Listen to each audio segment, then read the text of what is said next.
All right, guys, in this video, we're going to look over some of the book pages and talk about some of these organs. And this is the body map. I'm going to put this at the beginning of this video, which talks about the heart, the lungs, the brains, a lot of your vital organs. And then I'm also going to put this again at the beginning of the digestion video. And this is just going to give you a good look at where things are in your body. These are just illustrations, cute little cartoons, little drawings. So we have the brain, the heart, the lungs, the veins coming off of the lungs. It just gives you a really good idea of where everything is at.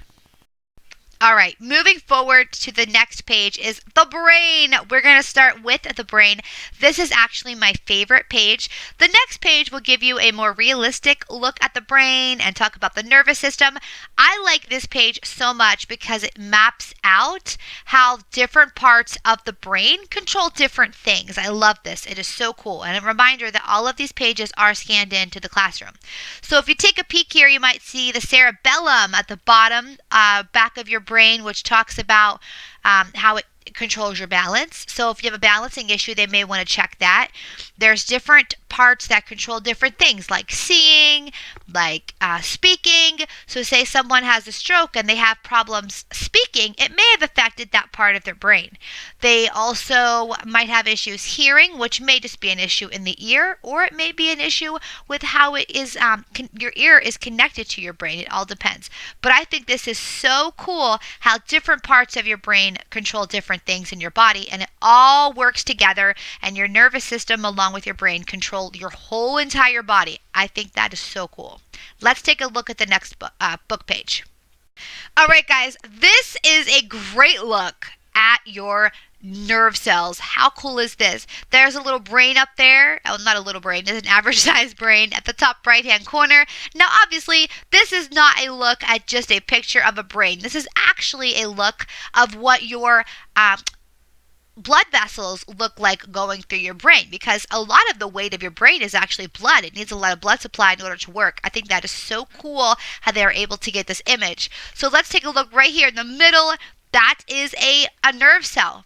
How cool is that? So your nervous system is everything when it comes to your body control. Your nerves control everything. So it sends every signal it needs to back to your brain. So if you want to say scratch an itch, you're outside and a fly lands on your shoulder, and you know that it landed on your shoulder because you can feel it. That's your nervous system telling your brain, hey brain, something's on there. Something's itching right there. Something's not right. So then your brain's going to tell your hand to shoo it away and scratch it. I think this is just so cool how your brain controls everything. Super, super awesome. Let's take a look at a different page.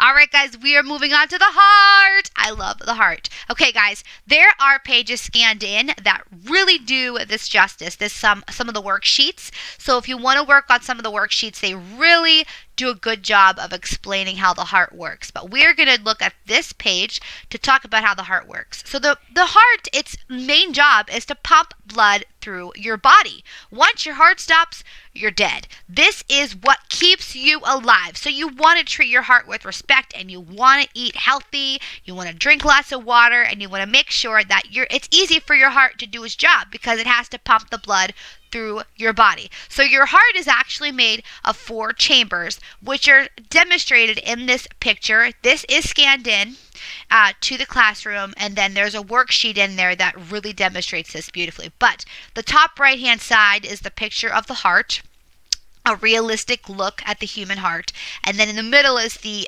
illustration. So it talks about how the blood comes in the blue. Now, the blood are the arrows in blue are supposed to demonstrate the blood that needs more oxygen, and the arrows in red are supposed to demonstrate the blood that has been oxygenated.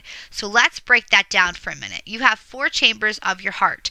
The top part are atrium, and the bottom part are ventricles. You have a left side and you have a right side.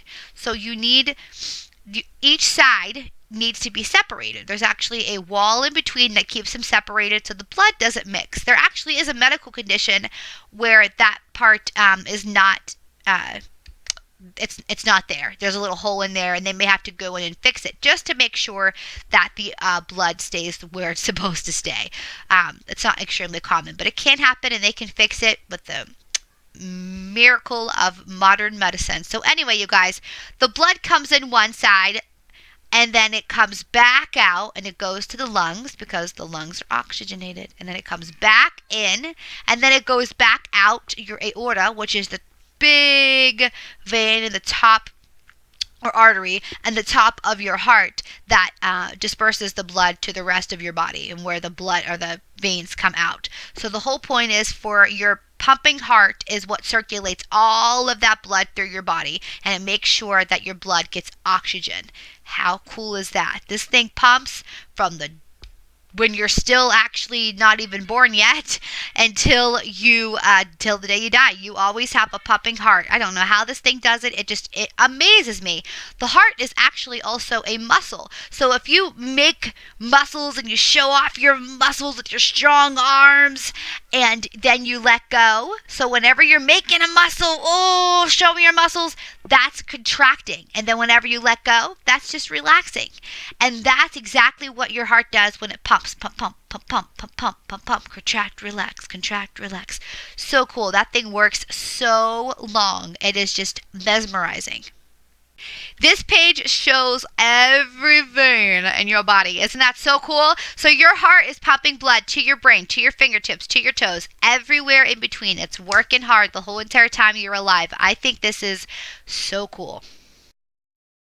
All right, guys, next we are going to talk about the lungs. What do your lungs do? They help you breathe. Whenever you take a deep breath in, do it with me. Your lungs fill up like balloons. And then when you take a deep breath out, they go back down again. They don't fill up like balloons, but they do get bigger because there's a lot of air in there. And that's where the oxygen for your blood comes from, the oxygen you breathe in.